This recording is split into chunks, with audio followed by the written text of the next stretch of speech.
William Hill Vegas sponsors Joshua vs. Whyte on Sky Sports Box Office.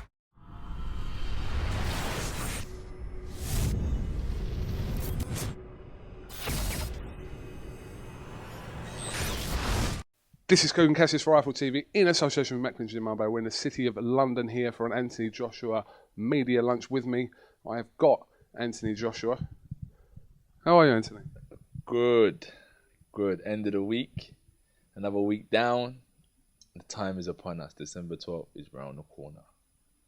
Okay. Before we get into December the 12th, Gloves Are Off aired on Sky Sports 1 the other day. Twice in one night. Twice in one night. People want to know what actually happened when the cameras switched off, and we're assuming you didn't just went quiet and you went your separate ways. We're assuming that didn't happen. So what actually did happen? Calm. It was calm. There was no fight in the Sky Sports courtyard. You know what I mean? No bare knuckle wars and whatnot. But all it was, a few words exchanged, and it was all silenced really by everyone understanding December 12th is around the corner, and that's the time we can get it on. But yeah, a few words were exchanged in the hallway. And as I said, the professional people around us were just advising us, be easy because December 12th, that's what you got to focus on. But I think, as you said, not everything was aired out on the Gloves Are Off. It would have been good if there was a part 2. But I understand, obviously, speaking to some people behind the scenes, that the stuff that wasn't in there was some real personal stuff coming back and forth. I don't want to sort of put any blame on who was saying that personal stuff, but that did happen and some of that got cut out. But is there any point in that Gloves Are Off where you were getting aggravated? You seem quite expressionless for a lot of that. Well, you're asking, were you aggravated by some of the stuff that obviously were coming from Dillian? I said it on the Gloves Are Off as well. There's no problem with what Dillian says. I just don't like the fact that he lies. Well, I wouldn't say lying. If I say lying, it's just the fact that when he beat me, just admit that you was very experienced. He was just a very experienced athlete. That's what it was. So if we was on the same level, then it's different. But I said we weren't on the same level. That's the only thing I don't like about what he says. That he goes on like, when he beat me years ago, that he wasn't a kickboxing champion for like 5 years or fighting at an elite level. That's all. That's where I'm coming from. Some other things that obviously that was said in that Gloves Are Off as well. There was a moment where Dillian turned around and said, he even lent you his trousers. Can you expand on that? Because that wasn't talked about in the Gloves Are Off afterwards. Yeah, long story short, was out in the Austria camp with Klitschko. Ali Bashir, we was out there for a while. We used to eat at the same table together. Not at the same table, but there was 2 tables, one side. There was a few of the heavyweight sparring partners, but we would eat in the same area together. So what it was is that Ali Bashir, the assistant coach of Vladimir Klitschko, kind of made us to sort out our differences. So when we sorted out our differences via words at the table, we spoke. I said this, no, I didn't say that. You said this, no, I didn't say that, blah, blah, blah. All right, you know what? Cool, squash. So that was that. So then come to the weekend, everyone was going out. I just didn't bring no jeans with me or whatnot because we was out there training. Didn't let me a pair of jeans. And then we all went out to a little bar, had a nice little time, and that was it. And I gave him his jeans back at the end of the night. And that is the story of the mysterious jeans. All right, we're looking for something a bit more juicy than that, but basically he lent you his jeans on the night out, so yeah. All right, okay, enough said. I've done a bit more spice to it, but that is the story. He lent me a pair of jeans on the night out. He continuously says, he said in that Gloves Are Off, keeps going on about you being fake, keep saying it, tried in his words to explain what he meant. Do you understand, after the build-up we've had so far, a week away from the fight, what he's implying when he keeps calling you fake? Still baffled. He says this isn't you. When he was talking to you, he was saying, I've been round you. He said, this isn't you. When did we do our first interview? 7 months before the Olympics. So that was 2012, right? Early 2012. Yeah, actually it was 6 months before, so it was in January, yeah. Yeah, so 2012. Yeah, early 2012. Yeah, sorry. I'm away with affairs at the moment, Anthony. Yeah, 2012. So you've known me for many years. And you know me better than him, have I? Be honest. Have I? Do I change? Am I one person on KUGAN, IFL TV, and another person when we're chilling in the car going somewhere? No, I don't think you're any different from when I speak to you on the phone. We had a long conversation on the phone yesterday, and I don't believe that you're that different to what you are now. What I do think is sometimes you perhaps hold back some stuff that you don't probably feel relevant to talk about? It's not relevant to talk about. Exactly. There's a time and a place. I'm not going to start sitting here and talking about my family situation because this ain't Jeremy Kyle. So how am I going to talk about shit that's irrelevant? That's my point exactly. So when you say I don't talk about stuff that's irrelevant or I talk about stuff that's relevant on your show, it's because I'm talking boxing now. So I don't need to start effing and blinding, talking about money, talking about women, talking about my family, because this ain't pimps and hoes. This ain't Jeremy Kyle. This is boxing. So let's talk boxing and keep it simple. So what more do you... That's what I don't understand when they're saying I'm fake. I'm one way when I'm here and I'm another way when I'm here. When I'm in church, I'm in church. When I'm in a club, I'm in a club. You know what I'm saying? There's a time and a place for certain things. So that's why I still can't really understand what he means when he says fake. That's still the situation I'm stuck in. So when you figure it out, let me know. And if I ever figure it out, I'll let you know. Okay, but like I said to you, the only thing I would say is, like I said, where Dylan, the difference between you and Dylan on that thing, I suppose if you may find some of the things he says irrelevant, he finds them relevant to talk about. So he will just say, he wouldn't hold back on certain things, but I think you possibly maybe think about stuff to fit in your head and think, do I need to be talking about this? Do I need to be saying it? And if your brain tells you no, then you don't say it. That's right. And that's the way your body works. Your brain sends signals to the rest of your body to activate, and that's it. My brain says, you know what, that makes sense. Let me point this out. And if it don't, it don't. Probably think before I act, that's all. He also says that this isn't about boxing. He just doesn't like you. What do you think going into the fight, that mentality of an opponent disliking you for issues other than boxing? Well, you're going to have to share a ring with me for the next 36 minutes. We're going to be touching each other, hugging each other. You know what I'm saying? He's going to have to be in the closest proximity that he's ever been. So if you don't like me that much, then you shouldn't step in a ring with me, because don't let it cloud his vision. This is a fight, man. Keep it professional. Don Hanyoni. See you later. God bless, yeah? Right. See you soon, Monday. brother. Thank you. Yeah, right. Monday, yeah? Yeah. Not Sweet. too long, Coop. Got some proper media out. Oh, didn't hear that, hopefully. 9 million views 1 month, bro. It was 6 million. It was 6 million. Show, stats don't lie. 6 upside down. Stats don't lie, bro. Stats don't lie, Edward. I just called Edward bro. Oh, my God. Okay. Yeah, where was we? Where was we before that? We were talking about the mentality of someone not liking you for other than boxing. Like I said, we're going to spend a lot of time in the ring together, and be safe, yeah? I'll catch up with you soon. Sweet. And that's it. So I think now, as I said, I just don't want it to cloud his technique. He's a talented fighter. He's got himself here. So, don't let that get in the way of what he's capable of doing. Chill out, bro. It's only a fight.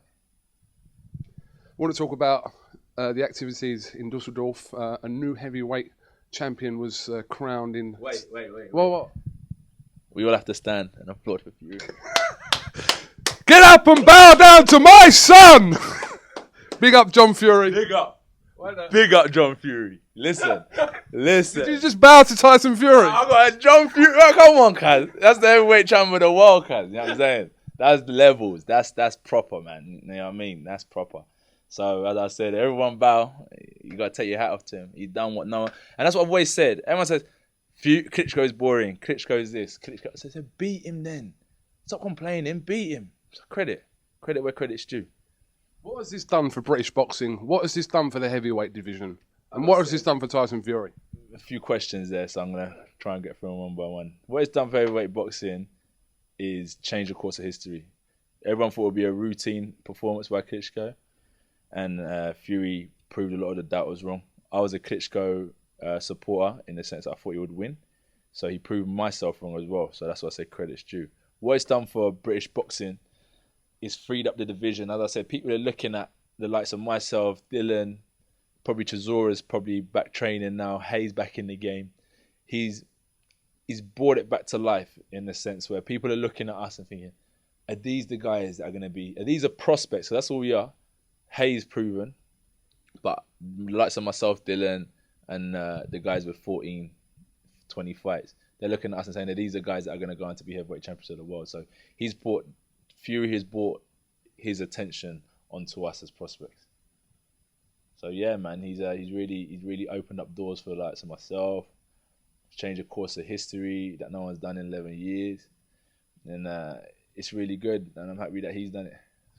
Do you believe that when it's time for you to fight for a world title, do you believe that Tyson Fury will still be in that position? Yeah, I think so. I think he'll still be in that position. As long as he's guided right, you know, he has some good fights. You know, I think he's talented enough to still be in that position, because I don't want to think too far ahead. December 12th is what's important, is my focus. But let's say, right, everything goes well December 12th. You know, we're not too far away, hopefully, off of fighting Tyson. Okay. 2016, there could be potentially some huge clashes in the heavyweight division. Glasgow and Charles Martin apparently fighting for the IBF title. Mad. Your knee just nearly knocked my camera out. You nearly got a little bit deducted off your pay-per-view money there, bro. Is it coming to me or is it going to... Listen, you could do it on IFL. I just want to fight all that pay-per-view stuff. You know what I'm saying? I just want people to tune in. So whether they got to buy it or view it for free, you know, just make sure you tune in, because it's going to be a good fight, man. It's going to be a good fight.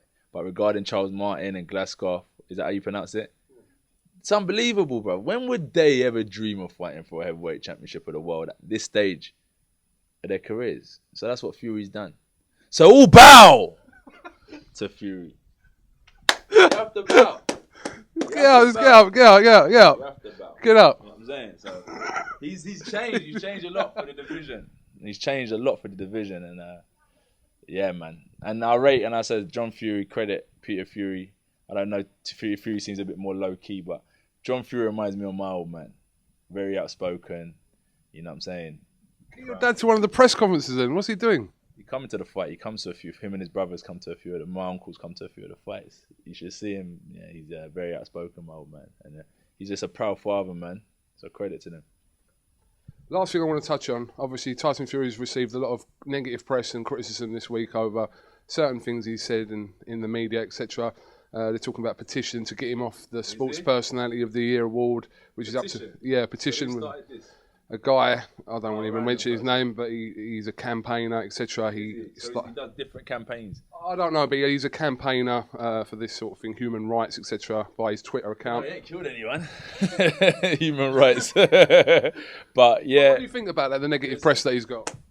Sports, okay, politics is won by what you say. Sports is won by talent. Fury has achieved something remarkable, become heavyweight champion of the world. It's his time right now. So that's what I'm saying. Sports is won by talent. That's why he's the creme de la creme right now. Politics is won by what you say and what you promise. We're not politicians. We're sportsmen. So that's what we have to focus on. Not so much.